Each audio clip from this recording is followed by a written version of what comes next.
The Sony Xperia XZ1 is Sony's latest flagship smartphone. It comes in actually just below the XZ Premium, which has that 4K screen at a slightly more affordable price point, and it only has a Full HD display. It also has that slightly boring Sony design, but it is packed full of features. So let's jump into the review and just see how it performs. First up, and its design, and Sony is sticking true to its current design ethos of a box with large bezels. Now, in a year where we've had the Galaxy S8, the Note 8, the LG V30, even the iPhone X, which are giving us almost full screens on the front of the phones, the Sony seems, well, old. It's a design we've seen for years, and it just feels like Sony's got stuck in a design rut, and I'd really have liked to have seen something a bit more futuristic, maybe something a bit breaking that mold a bit more. That said, it's still a very functional design. It's got the IP water and dust resistance, so it can survive a dip in the bath without breaking. There's a little flap on the side to get your SIM and your micro SD card slot in,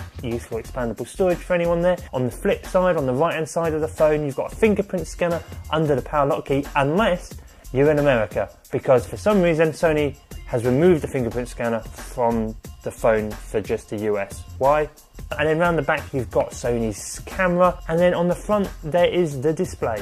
And that display is a 5.2 inch Full HD HDR supported display, and it does look really good, especially if you've got Netflix or Amazon Video, and there's some HDR supported content on there, boosted by the dual front facing speakers as well, giving you a really good audio experience, stereo sound directly into your face rather than the bottom firing speakers that we see on the likes of Samsung and Apple. Also, the rounded edges of the phone sit really nicely in the hand, and the metal feels premium and solid. It's a nice feeling phone. It's just a shame that the look isn't quite up to date. In terms of battery life, it's a really important aspect for anyone buying a smartphone, and the XZ1 will last a day on a full charge. It's not going to last any more realistically though. With average usage, you will require a nightly charge. You've got a 2700 milliamp power pack inside the phone, charged via a USB-C port on the bottom. It charges nice and quickly, but if you start gaming on it, you will need to top it up if you want to last all the way till bedtime. While a day may not sound great on a single charge, it is on par with its rivals, so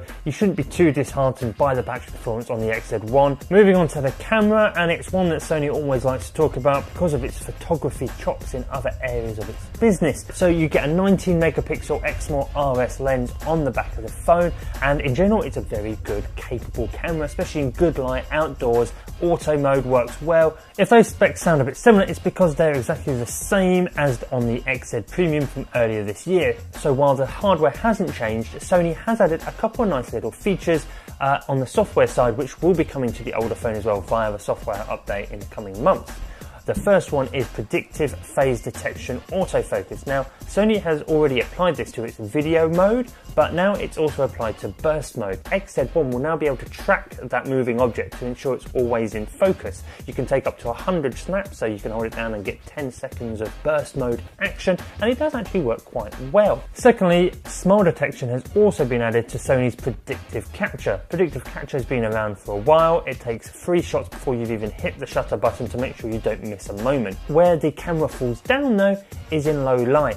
When you compare it to the likes of the LG V30 or the Samsung Galaxy S8, the XZ1 just isn't as good. You're going to really notice the difference. If you want a smartphone that can really excel in low light, you may want to look elsewhere. However, something that the Sony camera does excel at is video.